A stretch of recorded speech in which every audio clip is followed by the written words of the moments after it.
आइए भारतीय संविधान के पंचायतों से संबंधित विभिन्न संविधान के अनुच्छेदों को देखते हैं। पंचायत देखिए, अनुच्छेद 241 संघ राज्य क्षेत्रों के लिए उच्च न्यायालय, ये पंचायत से संबंधित नहीं है। 241 में संघ राज्य क्षेत्रों के लिए उच्च न्यायालय के बारे में बताया गया है। अनुच्छेद 243 यहाँ से चालू होता है, ग्राम सभा के बारे में बताया गया है। 243 का पंचायतों का गठन के बारे में बताता है। 243 ग पंचायतों की संरचना के बारे में बताता है।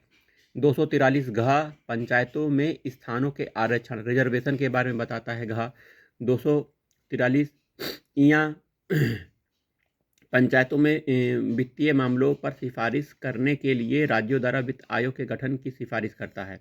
243 टा पंचायतों के लिए निर्वाचन आयोग जो है पंचायती राज संस्थाओं में निर्वाचन कराने के लिए, उसके बारे में बताता है। 243 था नगर पालिकाओं के गठन के बारे में बताता है। देखिए, यहाँ से नगर पालिका 243 में ही है, 243 था से। वहीं 243 या का से नगर पालिकाओं की के लिए निर्वाचन। 243 या घ से जिला योजना के लिए समिति। 243 या झ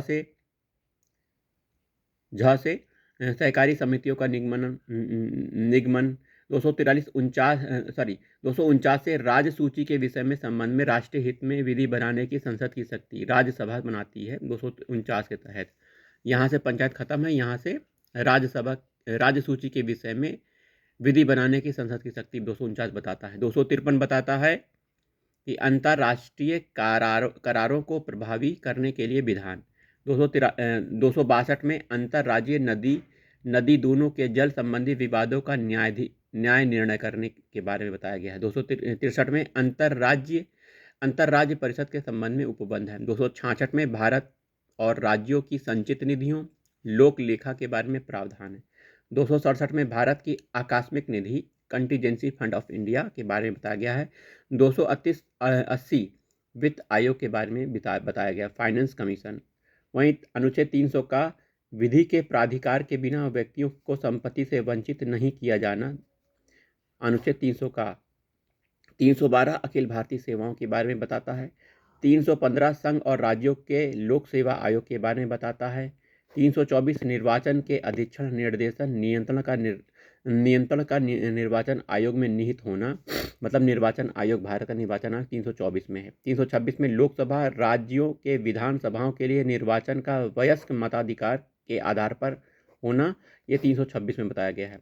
330 में लोकसभा में अनुसूचित जाति अनुसूचित जनजातियों के लिए सीटों का आरक्षण 330 में दिया गया है। 331 में लोकसभा में आंग्ल भारतीय समुदाय की प्रतिनिधित्व के बारे में बताया गया, एंग्लो इंडियन का प्रतिनिधित्व के बारे में। ठीक है।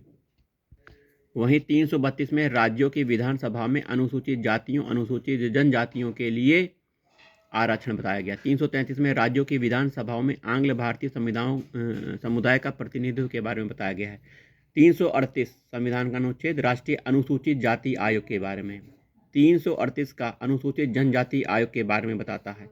अनुच्छेद 338 का पिछड़े वर्ग के लिए राष्ट्रीय आयोग के बारे में बताता है। अनुच्छेद 340 पिछड़े वर्ग की दशाओं के अन्वेषण के लिए आयोग की नियुक्ति के बारे में बताता है। अनुच्छेद 343 संघ की राजभाषा हिंदी लिपि देवनागरी घोषित। अनुच्छेद 344 राजभाषा आयोग के बारे में बताता है। अनुच्छेद 350 प्राथमिक स्तर पर मातृभाषा में शिक्षा की सुविधाओं के बारे में बताता है। अनुच्छेद 350 का भाषाई अल्पसंख्यक वर्गों के लिए विशेष प्राधिकारी के बारे में बताता है। 352 आपातकाल है, राष्ट्रीय आपातकाल की घोषणा युद्ध वाह्य आक्रमण सशस्त्र विद्रोह की स्थिति में 352 बताता है।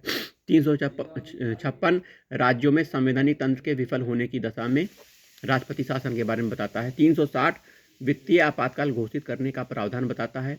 वहीं अनुच्छेद 368 संसद की संविधान को संशोधन करने की शक्ति और प्रक्रिया के बारे में 368 बताता है। चलिए, हमने संविधान के महत्वपूर्ण अनुच्छेदों को पढ़ लिया।